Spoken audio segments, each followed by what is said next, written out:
Le devoir d'une mère ne s'arrête pas à l'accouchement, ni à l'allaitement, ni au mariage. Non, l'obligation d'une vraie mère continue tant qu'elle est vivante, a dit Amadou Kourouma.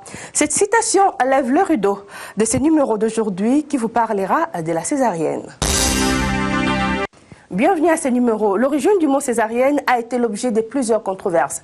La légende veut que le mot césarienne, qui fait l'objet de notre numéro d'aujourd'hui, provient du premier de César, Julius César, suite à l'opération qui leur dut sa naissance. L'argument qui sera vite contredit par plusieurs chercheurs.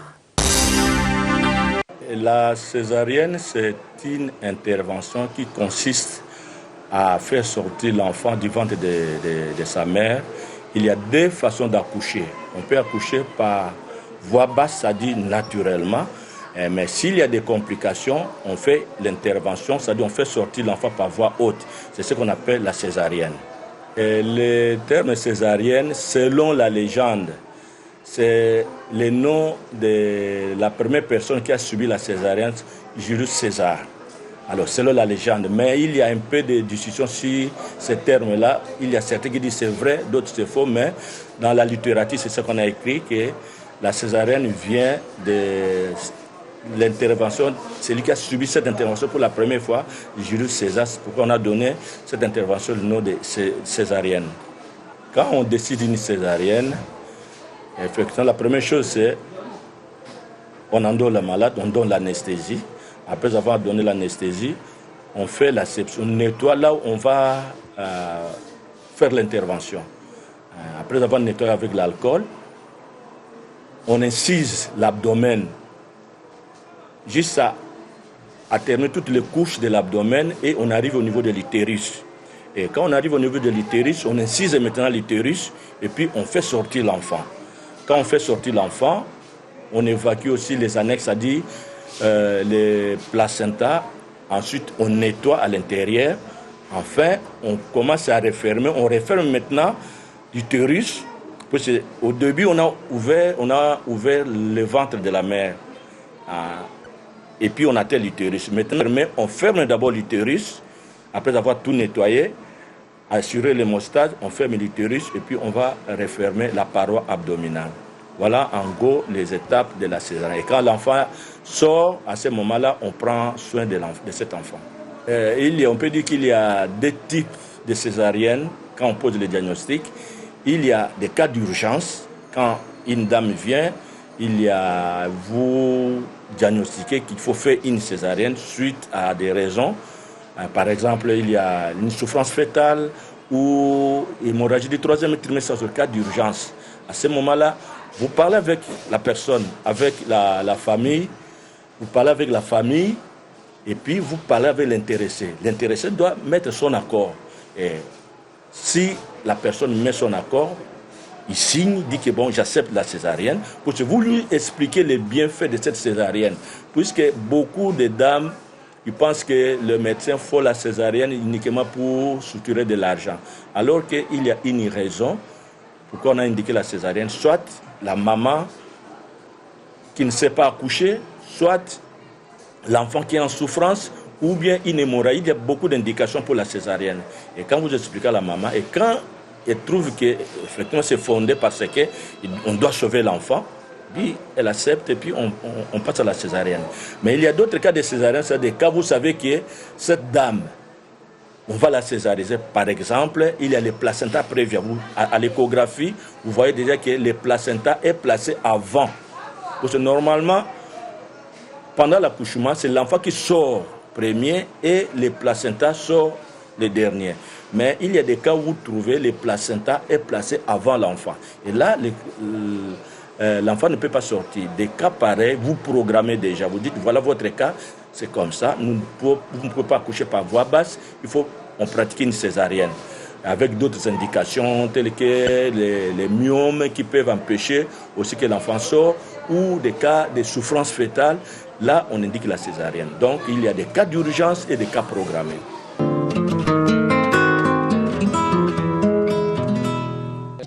Dans la plupart des centres, la césarienne doit être faite dans le cas où c'est une priorité.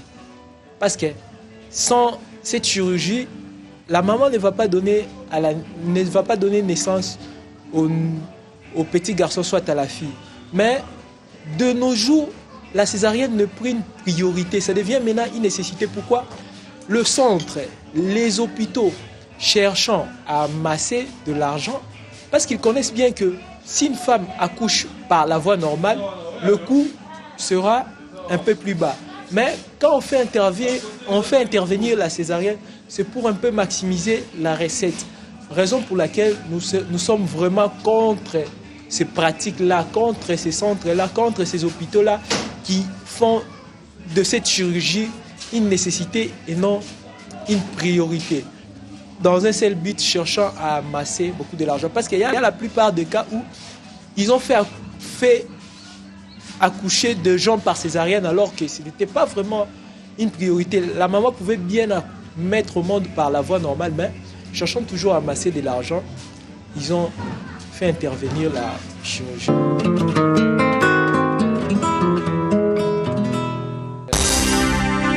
Au programme aujourd'hui, vous aurez droit aux intervenants qui vous parleront de la césarienne, son origine, les avantages et désavantages.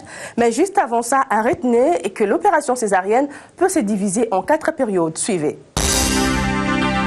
Dès l'Antiquité au Moyen-Âge, on parle de césarienne post-mortelle, donc les interventions réalisées par les femmes mortes au terme d'une grossesse. Du XVIe siècle au XIXe siècle, c'était le césarienne sur femme vivante, mais cette intervention était très meurtrière. Dès le XIXe siècle jusqu'au début du XXe siècle, c'est l'avènement de l'asepsie chirurgicale.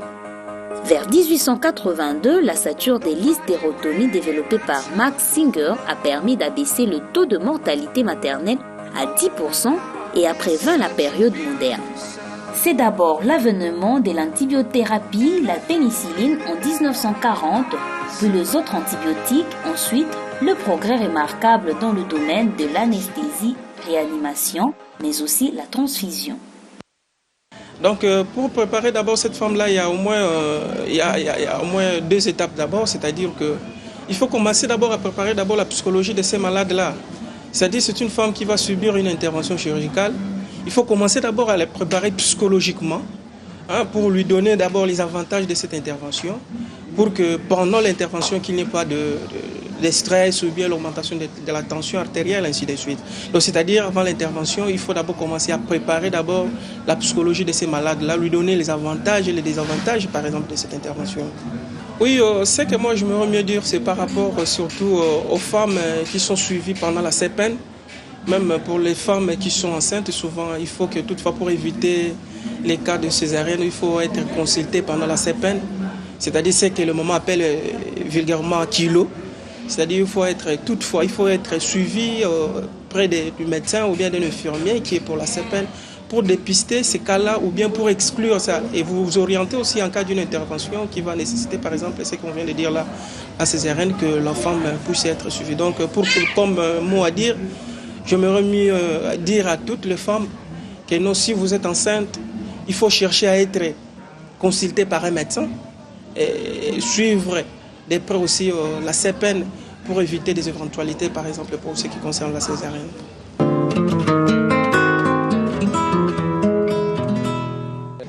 Ngai na yeba déjà dès le début que na bota césarienne mais na bana boya ke na bota césarienne mais et cela que et tant azalaki nango et permetaki te na bota na voix basse de na ekonja mais nazalaki ma bien te bana prier kaka nde bana prier nzama sa grâce ça toutes les façons que na bota na voix basse mais et permetaki te de tellement insister kaka isinga que na bota na césarienne liboso ba préparer psychologiquement ba préparer moral na yo ba talisio pour na nini ba sala césarienne wana et puis avantage nango ba talisio yango sima nango ba ke na préparation physique la préparation physique wana isa bon ba préparer yo muto soit des alaka ba Paul bien no razaki te ba bongisi yo si ba pi ba che anesthésie sima nango nde ba ko procéder na intervention.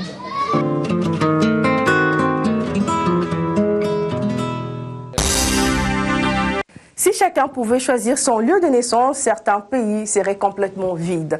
Cette dernière citation vient baisser complètement le rideau de ce rendez-vous culturel qui vous a parlé de la césarienne, son origine, les avantages et désavantages, dans le but d'ajouter un plus à votre bagage culturel.